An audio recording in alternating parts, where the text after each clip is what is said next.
Oh my god! Unfortunately for this year of Norway Chess, we're not going to be getting a repeat of Magnus Carlsen's iconic table slam moment against Gukesh, but we do get to see how he completely dismantled the current world champion. Let's see what happened. When looking at a completely equal position like this, the first question that we want to ask ourselves after figuring out that our opponent doesn't really have a clear threat is, how do we improve our position? And right here, the pieces that we need to improve the most are the two rooks.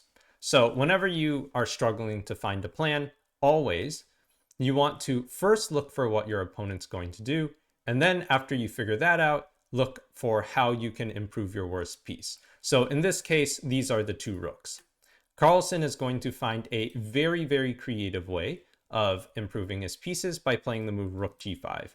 Note that f4 is impossible because e3 will be taken. So even though it looks like the rook is very misplaced here, it's actually not that bad. I also just wanted to point out that the natural looking knight f3 is actually met by a rook move along the same file, and these look very weird, but once again, concretely, it's hard to attack the rook. So for example, rook d5, if you play in this position, if white were to try to attack it with something like e4, this would be dropping a pawn.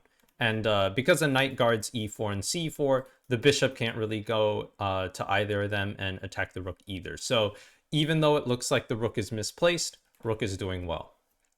Okay, so now what's next? Well, Gukesh says, well, I have nowhere to put my king, so he decides to play the move bishop e2 first, rook c8, and then f3. So Gukesh's plan was to defend the pawn on e3 by moving the bishop, and then playing f3 to secure a spot for his king. Now, this is a mistake due to Carlsen's next move, c5. And the correct way of doing this was to play the same exact idea, but include the move rook c1, which is kind of hard judgment to make. And what we're going to do is after c5, white has to find this idea, and noting that the rook will be well placed on the file. So very tight margins of error here. And Gukesh did play a move that gives Carlsen a slight advantage in f3 with a plan of c5. So again, Carlsen played the move c5. Gukesh plays king f2.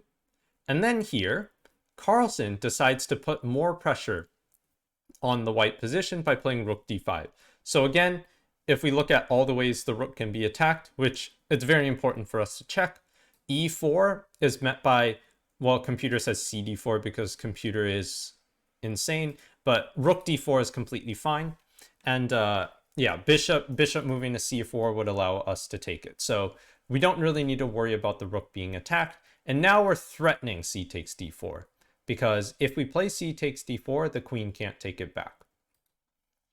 Okay, so Gukesh plays queen b2, getting out of the pin. So if we do play c takes d4, then Gukesh takes back, and that is what happened in the game. Carlsen plays king f8, just getting the king off this open file, once again improving his position. Gukesh plays rook e1, and then Carlsen's going to play a pretty instructive move here. He's going to play the move bishop e6, and what this does is it stops bishop c4 threat, because in the previous position, bishop c4 would have been a nice discovery on the king. And it gets bishop out of any g4 trapping the bishop shenanigans. So bishop e6 is a good prophylactic move. And yeah, computer says that white is a little bit worse here. If you don't realize that and you're playing as black here, that's okay, because it's kind of hard to realize that black is slightly better. And when you're playing in a game, it doesn't really matter. You're just going to try to play the best move no matter what. Okay, so after bishop e6, Gukesh plays rook a to d1. And then Carlsen says, once again, okay, what's my worst piece? Well, we've kind of activated the rooks at this point by opening c file, putting this g8 rook all the way over to d5. So now Carlsen's going to say, well, I want to improve the queen. Knight is doing fine. Bishop is doing acceptable. So we want to improve the queen. And he does this by finding the idea of playing f5. And the plan is to play f4, destabilize the white pawn structure, because if white takes, then we have queen h4 ideas, and put pressure on this d4 pawn as well by putting the queen on f6. So that's exactly what happens. Gukesh plays knight f1. We go f4. Once again, if you take, then queen h4 is gonna hit you. And then we play queen f3. So pretty simple concept of improving our worst piece, but it's done with the utmost perfect execution. Gukesh is going to respond with bishop to e4. Then Carlsen gets his rook out of the way with rook b5. Rook b5 attacked by the queen, but defended by the knight, putting the rook on a better file. And then after queen to d2, Carlsen just finds a nice tactic. So he plays the move bishop b3, which wins material. Okay, so why does this win material? Well, the first thing is that we're attacking the rook on d1. So that's an immediate threat. Next, we're threatening knight takes e4 and rook to c2. So if Gukesh were to put the rook on b1, let's say, we can play knight takes e4. And if rook takes e4, we go rook c2. And even if this happens, we still get to win this rook on e4. And we're going to be up material as black. So this combined threat of bishop d1 and knight e4, rook c2 made Gukesh want to play rook c1 instead to stop it. And this simply loses material to rook takes c1, because even though there are two pieces defending the rook on c1, both of them lose material. So if Gukesh were to try rook takes c1, then we have knight e4, pawn takes e4, and f takes g3. And what this does is it forces king takes g3 if you don't want to be down a pawn due to queen and pawn checking the king. And then if this happens, then it's checkmate pretty soon. So this caused Gukesh to play queen takes c1 instead, but now this drops d4. So after queen d4, Gukesh decides to move his king g2. And then Carlsen's going to play another instructive move, bishop e6. So bishop did its job, we won material, and instead of focusing on pawn on f4, we are going to go straight after king. So one of the great advantages of being up material in chess, especially up pawns, is you have the ability to sacrifice them back, not be down material, and get an attack. So let's say we played the move bishop e6, and Gukesh were to play the move queen takes e4, which does happen. Well, now we get to play the move rook b2. We have a very nice attack, and we're not down anything. So if this were, we weren't up a pawn to start with, we would be down one after queen takes f4. But we're not going to care about the pawn on f4, and instead we're going to activate our pieces immediately and go after the king.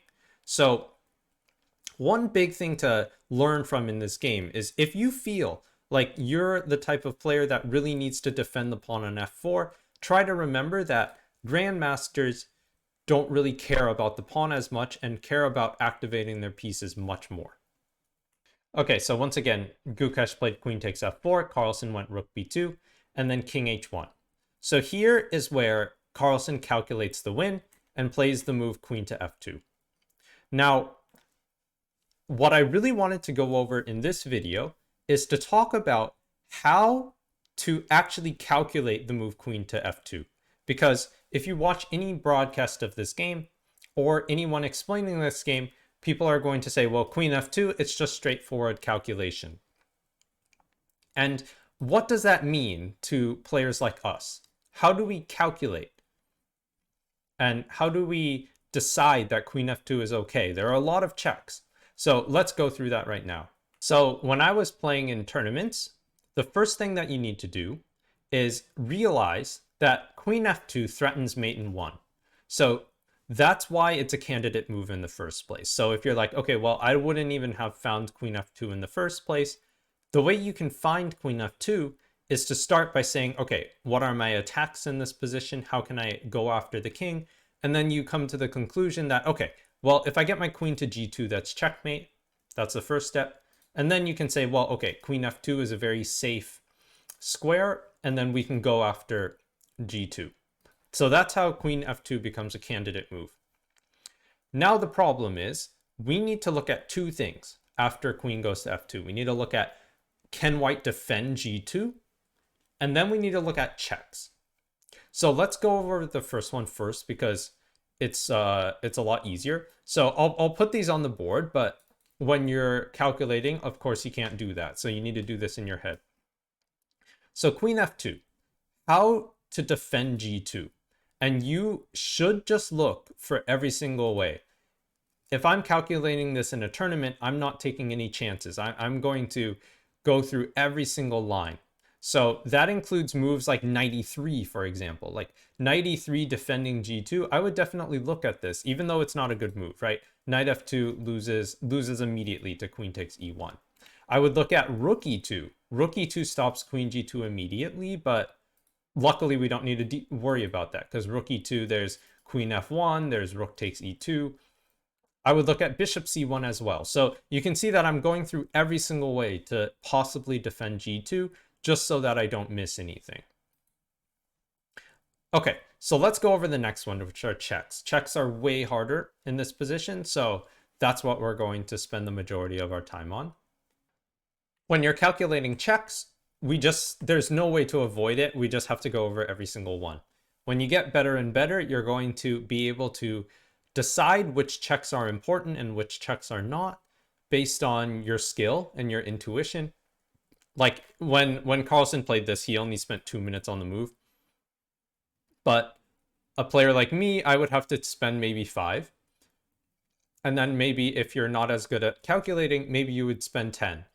The point is, you're going to get better and better, but you need to start by looking for every single check. So there are 2 in this position. Well, okay, 3.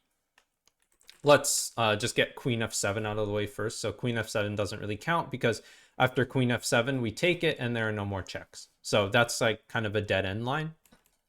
So the checks that we need to consider are queen h6 and queen d6. So these are our 2 checks that we're going to look at. Looking at queen h6 first. Queen h6, we need to figure out where to move our king. King g8 would allow bishop h7, which is winning for white. So we don't want to do that. Maybe not winning, maybe draw. I'm not sure. But okay, king g8, we don't want to go to g8. So we can decide between e7 and e8 here.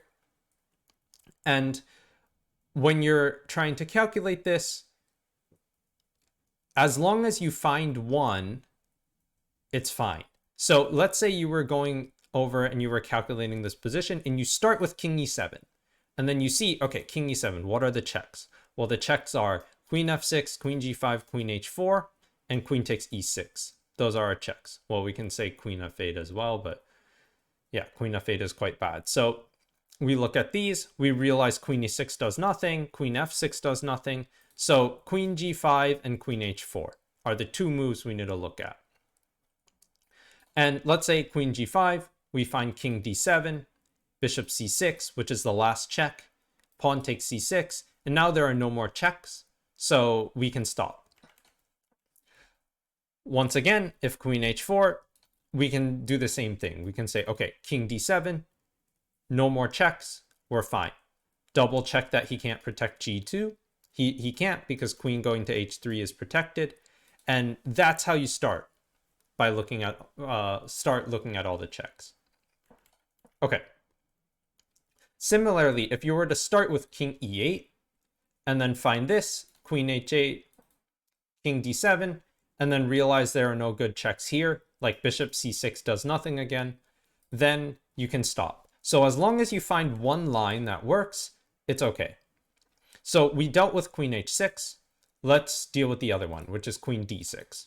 So queen d6 is quite a bit scarier, but after king g7, queen e5, which is the only good check, queen d4 is covered. Then we have f6. There are no checks on the g file, so he has to go queen c7. There's just no other check.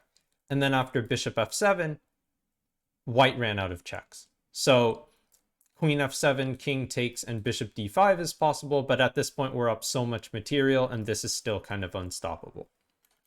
Okay, so you can see the process. We go over every single line, every single way that they can either defend g2, defend the rook, or check us, and that's how you calculate.